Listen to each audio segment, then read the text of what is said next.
ಮನೆ ಹಕ್ಕು ಪತ್ರಕ್ಕಾಗಿ ಉಪವಾಸ ಸತ್ಯಾಗ್ರಹವನ್ನ ಮಾಡೋಕೆ ಮುಂದಾಗಿದೆ. ಕೊಟ್ಟೂರು ಪಟ್ಟಣ ಪಂಚಾಯಿತಿಯ ಬಳಿ ದಡಿಯನ್ನ ಕೂತಿದ್ದಾರೆ. ವಿಜಯನಗರ ಜಿಲ್ಲೆಯ ಕೊಟ್ಟೂರು ಪಟ್ಟಣ ಕರ್ನಾಟಕ ರಾಜ್ಯ ರೈತ ಸಂಘದಿಂದ ಸತ್ಯಾಗ್ರಹವನ್ನು ಮಾಡಲಾಗಿದ್ದು, ಎರಡನೇ ದಿನವೂ ಕೂಡ ಅನಿರ್ದಿಷ್ಟಾವಧಿ ಸತ್ಯಾಗ್ರಹ ಮುಂದುವರೆದಿದೆ. ಮುದುಕನಕಟ್ಟೆ ನಿವಾಸಿಗಳಿಂದ ಆಕ್ರೋಶ ಹೊರಗಾಕಲಾಗ್ತಾ ಇದೆ. ಹಿಂದುಳಿದ ಕುಟುಂಬಗಳಿಗೆ ಮನೆಯ ಹಕ್ಕುಪತ್ರವನ್ನು ನೀಡಲಾಗಿಲ್ಲ, ವಿಮುಕ್ತ ದೇವದಾಸಿ ಮಾಡುವಂತೆ ಆಗ್ರಹವನ್ನು ಮಾಡಲಾಗ್ತಾ ಇದೆ. ಸುಮಾರು 30 ವರ್ಷಗಳಿಂದ ನಾವು ಮುದುಕನಕಟ್ಟೆಯಲ್ಲಿ ವಾಸವಾಗಿದ್ದೇವೆ.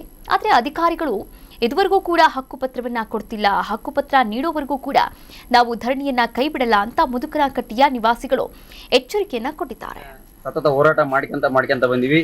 2023ರಲ್ಲಿ 7 ದಿನ ಅಹೋರಾತ್ರಿ ಧರಣಿ ಮಾಡಿದ್ರು. ಅವಾಗ ಒಂದು ವಾರದಾಗ 7 ದಿನ ಕೊಡ್ತೀವಿ ಅಂತೇಳಿ ಸುಳ್ಳು ಭರವಸೆ ಹೇಳಿ ಯಾವುದೇ ರೀತಿ ಇಲ್ಲಿವರೆಗೆ ಕಾರ್ಯರೂಪಕ್ಕೆ ಬಂದಿರಲ್ಲ.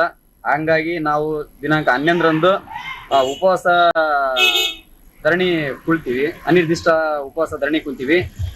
ನಿನ್ನೆಯಿಂದ ಇವತ್ತಿನವರೆಗೂ ನಾವು ಯಾವುದೇ ರೀತಿ ಕರ್ನಾಟಕ ನ್ಯೂಸ್ ಬೀಟ್ ಫಾಲೋ ಮಾಡಿ, ಸಬ್ಸ್ಕ್ರೈಬ್ ಮಾಡಿ.